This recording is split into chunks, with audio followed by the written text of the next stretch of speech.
कुछ घंटे के इंतजार के बाद अंजलि को उसके केबिन में लाया गया। साथ में नस की गोद में बच्चा भी था। नस ने कुछ नेक के साथ बच्चा सास की गोद में रख दिया। बच्चे को देख इंद्र का मन पुलकित हो उठा। बिल्कुल इंद्र पर गया है, सास पुचकारते हुए बोली। इंद्र दौड़कर बाजार से मिठाई लाया। अस्पताल के सारे स्टाफ का मुंह मीठा कराया। एक तरफ खड़ी पूर्णिमा अंदर ही अंदर रो रही थी। किसी का ध्यान उस पर नहीं गया। सबको बच्चे और अंजलि की फिक्र थी। जो खुशी उसे देनी चाहिए थी वह अंजलि से मिल रही थी। जो मान सम्मान उसे मिलना चाहिए था वह अंजलि को मिल रहा था। ये सब उसके लिए असहज स्थिति पैदा कर रहा थी। मौका देखकर वह बिना बताए घर लौट आई। बिस्तर पर पड़ते ही वह फूट फूट कर रोने लगी, क्योंकि यहाँ उसका रुदन सुनने वाला कोई नहीं था। तभी माँ का फोन आया। वह फोन पर ही रोने लगी। पूर्णिमा, चुप हो जा मेरी बच्ची। मैं अभी तेरे भाई को तुझे लेने के लिए भेज रही हूँ। परेशान मत हो, माँ ने ढांढस बंधाया। क्यों न हो परेशान, अंजलि माँ बन गई। एक मैं हूँ जो बांझ के कलंक के साथ जी रही हूँ। पूर्णिमा का क्षोभ, गुस्सा झलक गया। वह सिसकती रही। माँ ने उसे समझाया, कोई नहीं जानता कि कल क्या होगा। हो सकता है तू भी माँ बन जाए। नहीं बनना है मुझे माँ, कहकर पूर्णिमा ने फोन काट दिया। वह सुबक रही थी, तभी इंद्र का फोन आया। पूर्णिमा, कहाँ हो तुम? सब तुमको पूछ रहे हैं। बच्चा कैसा है? पूर्णिमा स्वर साध कर बोली। एकदम ठीक है, इंद्र खुश होकर बोला। कुछ दिन अस्पताल में रहकर अंजलि घर आ गई। इंद्र को तो बहाना मिल गया अंजलि के साथ रहने का। बच्चा खिलाने के नाम पर अब वह पूर्णिमा की खबर भी लेना भूल गया। ये सब असह्य था पूर्णिमा के लिए। सो एक दिन मन बनाकर इंद्र से बोली, इंद्र, मैं हमेशा के लिए मायके में रहना चाहूंगी। क्यों? यहाँ मेरा मन नहीं लगता। वहाँ मेरा सुख दुख बांटने वाले माँ बाप तो हैं।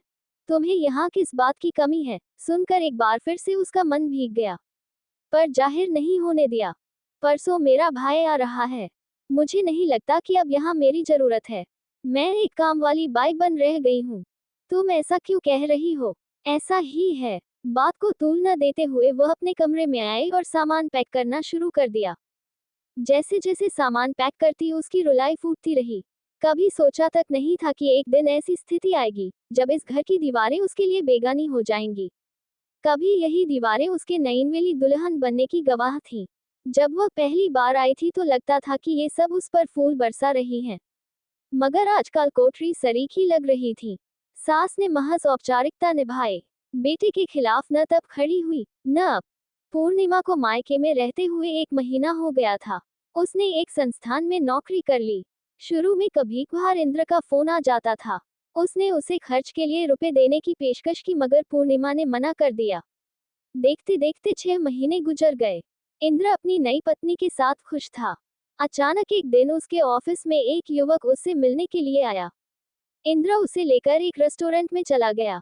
जैसे जैसे वह युवक इंद्र से अपनी बात कहता, वैसे वैसे इंद्र के माथे पर चिंता की लकीरें बढ़ती जाती।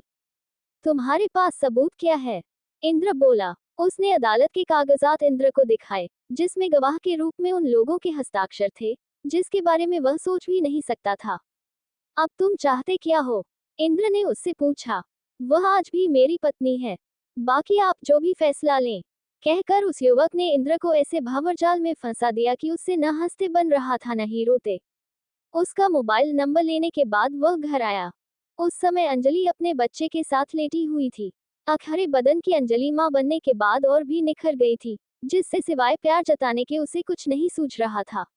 मगर हकीकत तो आखिर हकीकत होती है। वह बिना कपड़े उतारे चिंताग्रस्त होकर सोफे पर बैठ गया। ऐसे क्यों बैठा है? अंजलि क्या कर रही है? इंद्र की मां ने पूछा। सास की आवाज पर अंजलि की तंद्रा टूटी। आप कब आए? वह हचकचा उठी। ये क्या हालत बना रखी है? ऑफिस में ज्यादा काम था क्या? देर क्यों हो गई? अंजलि के सवालों से वह खिसिया गया।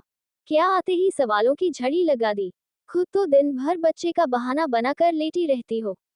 पति मरे या जिए, तुम्हें जरा भी चिंता नहीं रहती। इंद्र के बदले तेवर ने अंजलि को असहज बना दिया। ऐसा पहली बार हुआ जब इंद्र के बात करने का लहजा उसके प्रति असम्मानजनक था। मैंने ऐसा क्या कर दिया? ये तो रोज ही होता है। अब बच्चे को समय न दूं तो क्या उसे अकेला छोड़ दूं? अंजलि ने भी उसी टोन में जवाब दिया। उस समय तो इंद्र ने अपने आप पर नियंत्रण रखा, मगर जब परिस्थिति बदली तो मूल विषय पर आ गया। क्या तुम्हारी पहले भी शादी हो चुकी है? इंद्र के इस सवाल पर अंजलि अंदर ही अंदर डर गई। डर स्वाभाविक था। पहले तो उसने नानुकुर किया, मगर जब इंद्र ने उसके पहले पति का नाम बताया तो वह अपने बचाव में बोली, हाँ, 3 साल पहले मैंने अपने ऑफिस में काम करने वाले प्रियांशु से शादी की थी। क्या तुम्हारा उससे तलाक हुआ था? इंद्र के इस सवाल पर उसने चुप्पी साध ली। बोलती क्यों नहीं? अगर यह मामला पुलिस के सामने गया तो जेल मुझे होगी, क्योंकि मैंने किसी की ब्याहता को घर में रखा है। इंद्र ने अपनी कमजोरी स्वतः जाहिर कर दी। नहीं लिया था, अंजलि बोली। वजह? इंद्र ने पूछा। शादी के बाद पता चला कि उसका चाल चलन अच्छा नहीं है। वह न केवल शराबी था बल्कि उसके दूसरी औरतों से भी संबंध थे, इसलिए साथ छोड़ दिया। हाँ, शादी क्या गुड्डे गुड्डियों का खेल है, जो आज किसी से कर ली और कल किसी और के साथ? यह सवाल आप मुझसे पूछ रहे हैं? आपने खुद शादी को मजाक बना रखा है। अंजलि अपने मूल स्वभाव पर आ गई। इंद्र सन रह गया। जिसे उसने फूल सी कोमल समझा था, वह कौंटो सरीखी निकली। क्या बक रही हो? वह चीखा। गलत क्या कहा? आपने पूर्णिमा के साथ जो किया, क्या वह खेल नहीं था? इंद्र को अब अपनी भूल का एहसास हुआ।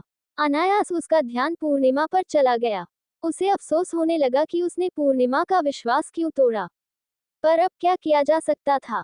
इंद्र, मैं जानती हूँ कि मुझसे गलती हुई। मुझे उसे तलाक दे देना चाहिए था। तुमने इस सच को मुझसे क्यों छिपाया? इंद्र ने पूछा। मेरी आर्थिक स्थिति अच्छी नहीं थी। मैंने जब प्रियांशु से शादी की, तब मेरे माता पिता दोनों की रजामंदी थी। वे दोनों इस शादी के गवाह भी थे। मगर बाद में हालात कुछ ऐसे बने कि मैंने प्रियांशु का घर हमेशा के लिए छोड़ दिया। 3 साल तक उसने मेरी कोई खबर नहीं ली। नहीं, मैंने उसके बारे में जानने का प्रयास किया, ये सोचकर कि मामला खत्म हो चुका है। नौकरी के दौरान वह शहर में अकेला रहता था। बाद में पता चला कि उसने नौकरी छोड़ दी। मैंने सोचा या तो वह कहीं और नौकरी कर रहा होगा या अपने शहर उन्नाव चला गया होगा। तुम्हें पूरा विश्वास है कि वह उन्नाव का ही रहने वाला था? इंद्र के इस सवाल पर वह किंचित परेशान दिखी। उसने बताया था तो मैंने मान लिया। अंजलि से बात करने पर इंद्र को लगा कि या तो अंजलि पूरी तरह बेकसूर है या फिर वह खुद साजिश का शिकार हो चुका है। क्या तुम उसके साथ जाना पसंद करोगी? इंद्र के इस सवाल पर वह विचलित हो गई। आप कैसे सोच सकते हैं कि मैं उसके साथ रहना पसंद करूंगी? मैं आपके बच्चे की मां बन चुकी हूँ।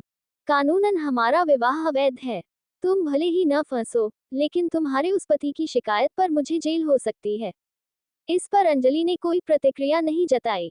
अगले दिन उस युवक का फोन आया तो इंद्र ने बाद में बात करने को कहा। इस बीच उसने वकील के माध्यम से इस विवाह की हकीकत को जानने का प्रयास किया। वकील ने बताया कि उन दोनों ने अदालत में शादी की है। ये जानकर इंद्र और भी परेशान हो उठा।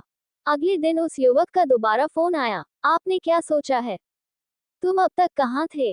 इंद्र गुस्से में बोला। जहाँ भी था। इसका मतलब ये तो नहीं है कि आप मेरी बीवी को अपनी बना लें। वह बोला। तुम चाहते क्या हो? इंद्र मूल मुद्दे पर आया।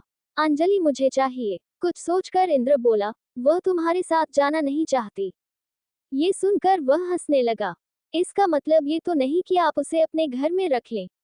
उसका कहना ठीक था। मैं चाहता हूँ कि एक बार तुम उससे मिल लो।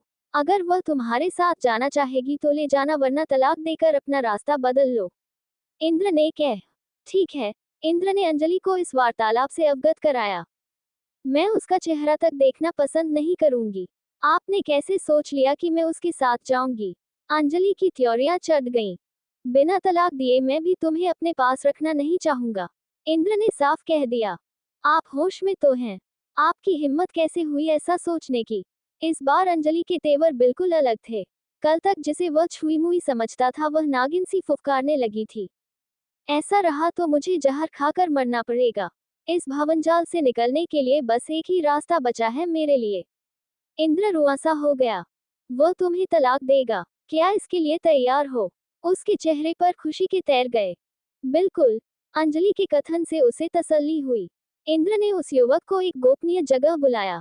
वह तुम्हारे साथ जाने के लिए तैयार है, कहकर इंद्र ने प्रियांशु के साथ चाल चली। क्या? वह आश्चर्य से बोला। मैं उस कमीनी के साथ बिल्कुल नहीं रहूं। इससे पहले भी उसने एक लड़के से शादी करके मुझे धोखा दिया था। वह शादी महज 6 महीने चली थी। तुम्हें कैसे पता चला? इंद्र ने पूछा। ऐसी बातें छिपाए नहीं छिपती, तभी तो मैंने उसका साथ छोड़ा। ये सब जानने के बावजूद भी तुम उसे अपनी पत्नी बता रहे हो। बताना ही पड़ेगा। उसने काफी पैसे ऐंठे हैं मुझसे, लगभग 5 लाख रुपए। अब अगर सूद समेत मुझे नहीं मिलेगा तो जाहिर सी बात है, मैं आप दोनों को नहीं छोड़ूंगा। कितने चाहिए? 10 लाख। उस युवक ने कहा। मैं इतना नहीं दे सकता। 6 पर तैयार हो जाओ तो मैं तुम्हें दे सकता हूँ। वह तैयार हो गया। इस तरह अंजलि उस युवक से आजाद हो गई। अब यह इंद्र को तय करना था कि अंजलि को किस रूप में ले। क्या ऐसी औरत विश्वास लायक है? वह खुद भी तो बेवफाई के कटघरे में खड़ा था। अनायास उसका ध्यान पूर्णिमा पर चला गया और वह पश्चाताप के गहरे सागर में डूब गया। ऐसे ही वीडियो देखने के लिए हमारे चैनल को लाइक एंड सब्सक्राइब करें। Thanks for watching.